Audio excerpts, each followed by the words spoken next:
ദൈവത്തിൻ്റെ വഴിയിലല്ല നിങ്ങളൊരു കാര്യം ചെയ്യുന്നെങ്കിൽ ദൈവം അത് ഒരിക്കലും നിങ്ങളുടെ കയ്യിൽ നിന്ന് സ്വീകരിക്കുകയില്ല. അത് പ്രാർത്ഥനയോ പണമോ ശുശ്രൂഷയോ ഒന്നും തന്നെ മറ്റുള്ളവരോടുള്ള ബന്ധത്തിൽ അവൻ്റെ ഹൃദയം ശുദ്ധമല്ലെങ്കിൽ, ആരെയെങ്കിലും അവൻ മുറിപ്പെടുത്തെങ്കിൽ അവരോട് പോയി ക്ഷമ ചോദിക്കുന്നില്ലെങ്കിൽ, നിങ്ങൾ അവൻ്റെ അടുക്ക പോയി ക്ഷമ ചോദിക്കുന്നു, അവൻ പറയുന്നു ഞാൻ നിന്നോട് ക്ഷമിക്കയില്ല, എന്നാൽ അവിടെ നിൻ്റെ ഉത്തരവാദിത്തം കഴിഞ്ഞു. പിന്നെ അത് അവനും ദൈവമായിട്ടാണ്. നീ അവനോട് ക്ഷമ ചോദിച്ചു, നിൻ്റെ ഉത്തരവാദിത്തം കഴിഞ്ഞു.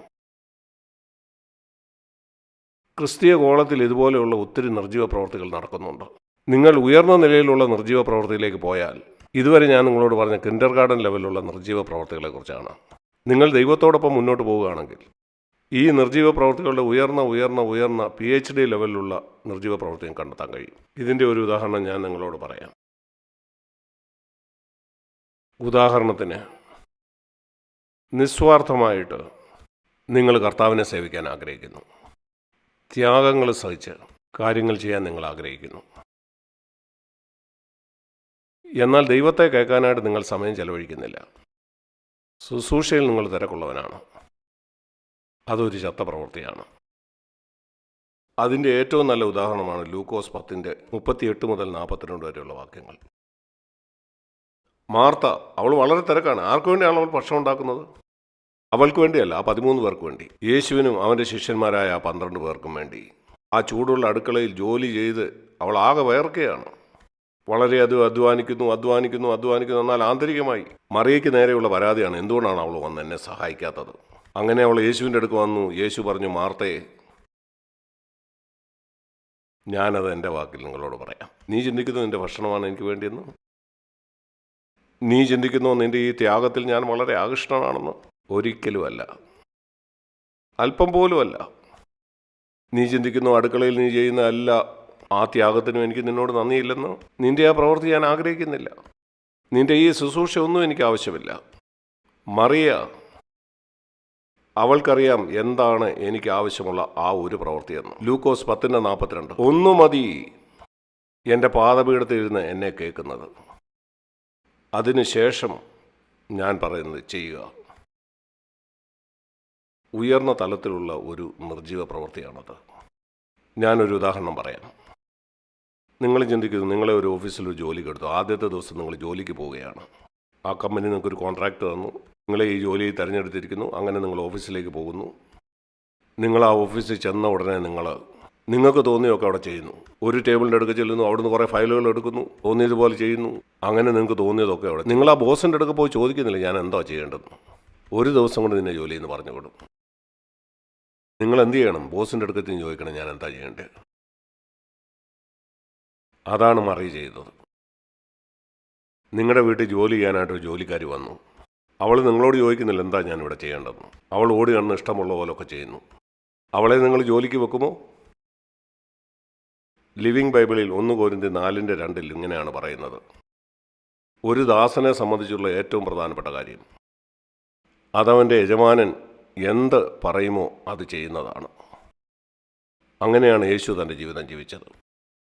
അവൻ ശ്രദ്ധിച്ചു, കേട്ടു, പിതാവേ ഞാൻ എന്ത് ചെയ്യണമെന്നാണ് നീ ആഗ്രഹിക്കുന്നത്. ലൂക്കോസ് 4 അവസാന ഭാഗത്ത് നിങ്ങൾ അതിനെപ്പറ്റി കാണുന്നുണ്ട്. അവിടെ വലിയൊരു ഉണർവ് നടക്കുന്നു. അവൻ്റെ ശുശ്രൂഷയിലൂടെ അനേകർ സൗഖ്യമാകുന്നു. എല്ലാവരും അവനോട് തുടരാൻ ആഗ്രഹിക്കുന്നു. രാവിലെ അവർ വരുന്നതിന് മുമ്പ് പിതാവ് അവനോട് ഇപ്രകാരം പറഞ്ഞു. പിതാവ് പറഞ്ഞു, നീ മറ്റൊരിടത്തേക്ക് പോവുക. എന്നാൽ ആളുകൾ അവൻ്റെ മേൽ സമ്മർദ്ദം ചൊലുത്തി. കർത്താവേ, നീ ഇവിടെ നിൽക്കണം, ഇവിടെ വലിയ ഉണർവ് നടക്കുകയല്ലേ? ഇല്ല, എനിക്ക് മറ്റൊരിടത്ത് പോകണം. മനുഷ്യൻ്റെ സമ്മർദ്ദങ്ങൾക്ക് നിങ്ങൾ അടിപ്പെട്ടു പോകുന്ന ഒരാളാണെങ്കിൽ ദൈവത്തിൻ്റെ ശബ്ദത്തിന് ചെവി കൊടുക്കാതെ നിങ്ങൾ ദൈവത്തിന് വേണ്ടി ചെയ്യുന്നതല്ല ഒരു ചത്ത പ്രവൃത്തിയായിരിക്കും.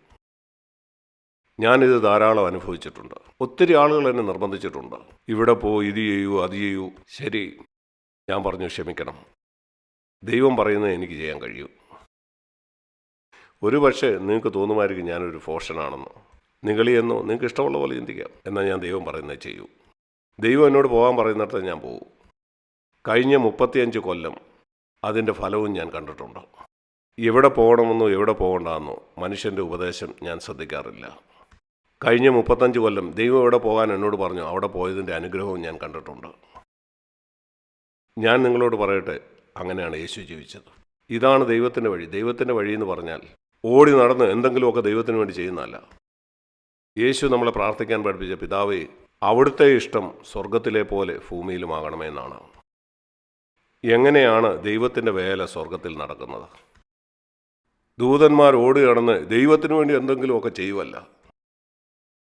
ചിലപ്പോൾ ആളുകൾ മറ്റുള്ളവരോട് ചോദിക്കാറുണ്ട്, നീ എന്തുകൊണ്ടാണ് ദൈവത്തിന് വേണ്ടി ഒന്നും ചെയ്യാത്തത്? ഗബ്രിയേലെ മിഖായേലിനോട് പറയുമോ, നീ എന്താണ് ദൈവത്തിന് വേണ്ടി ഒന്നും ചെയ്യാത്തത്? അല്ല, സ്വർഗം അങ്ങനല്ല. അവർ ദൈവത്തിനായിട്ട് കാത്തിരിക്കും. അവർ പല ക്രിസ്ത്യാനികളും ചെയ്യാത്തത് ചെയ്യും. കർത്താവിനായിട്ട് കാത്തിരിക്കും. യഹോവയെ കാത്തിരിക്കുന്നവർ അവരുടെ ശക്തിയെ പുതുക്കിക്കൊണ്ടിരിക്കും. യെശയ്യാവ് 40:31. അവർ കഴുകന്മാരെ പോലെ ചിറകടിച്ചു വരും. മറ്റാളുകളെ ആ പർവ്വതം ബന്ധപ്പെട്ട് കയറിക്കൊണ്ടിരിക്കുമ്പോൾ കർത്താവിനെ കാത്തിരിക്കുന്ന ഒരു കഴുകനെ പോലെ പറന്ന് അവരുടെ ലക്ഷ്യത്തിലേക്ക് പോകും. ഈ പർവ്വതം ബന്ധപ്പെട്ട് കയറുന്ന ഇവരെക്കാൾ 100 മടങ്ങ് വേഗതയിൽ. കർത്താവിനെ കാത്തിരുന്ന് അവനെ കേൾക്കുന്നവർ ഒരു കഴുകനെ പോലെ ചിറകടിച്ച് ഉയരുന്നവരായിരിക്കും. നിങ്ങൾ കഴുകനെ പോലെ ചിറകടിച്ച് പർവ്വതത്തിന് മുകളിൽ കൂടെ പറക്കുന്നവരാണോ, അതോ വലിഞ്ഞ് പർവ്വതം കയറുന്നവരാണോ? നിങ്ങൾ യഹോവയ്ക്കായിട്ട് കാത്തിരിക്കണം, അവനെ കേൾക്കണം. യേശു അങ്ങനെയായിരുന്നു. അതിൻ്റെ മനോഹരമായൊരു ഉദാഹരണമാണ് ഈ കല്ലുകളെ അപ്പമാക്കുക എന്ന് പിശാച് അവനോട് പറഞ്ഞപ്പോൾ അവനോട് എന്താ പറഞ്ഞ്? അവനവൻ്റെ ബുദ്ധി ഉപയോഗിച്ചിരുന്നെങ്കിൽ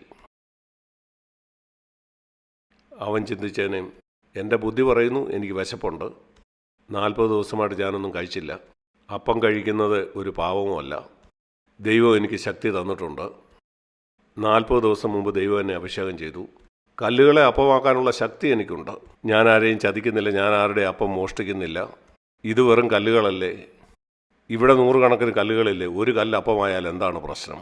അതുകൊണ്ട് എന്തെങ്കിലും പ്രശ്നമുണ്ടോ? ഞാൻ ഈ കല്ലുകളിൽ ഒന്നിനെ അപ്പമാക്കി എൻ്റെ വിശപ്പടക്കിയാൽ എൻ്റെ പിതാവിനും വളരെ സന്തോഷമാകും എൻ്റെ ശക്തി അതിനായിട്ട് ഉപയോഗിച്ചതിനായിട്ട്. യേശു അങ്ങനെ ചെയ്തില്ല. അവൻ ബുദ്ധി ഉപയോഗിച്ചല്ല ജീവിച്ചത്.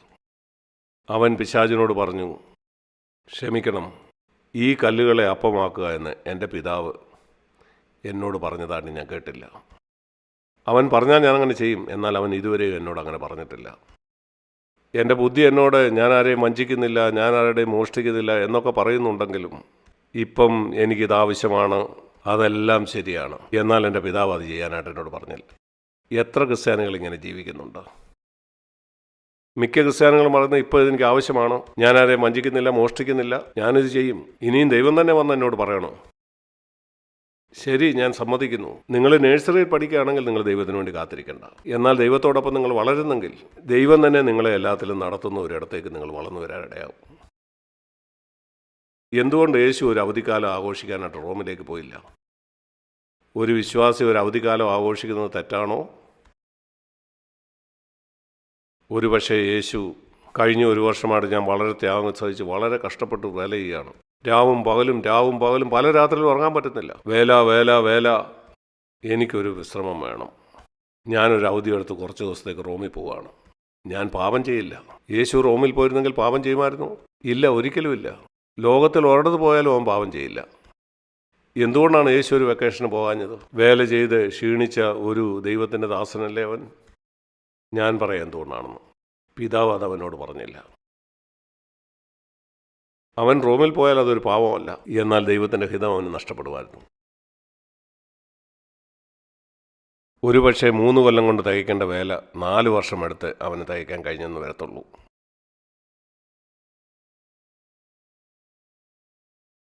സ്കൂൾ വിദ്യാഭ്യാസത്തിന് എത്ര വർഷം എടുക്കും? 12 വർഷം.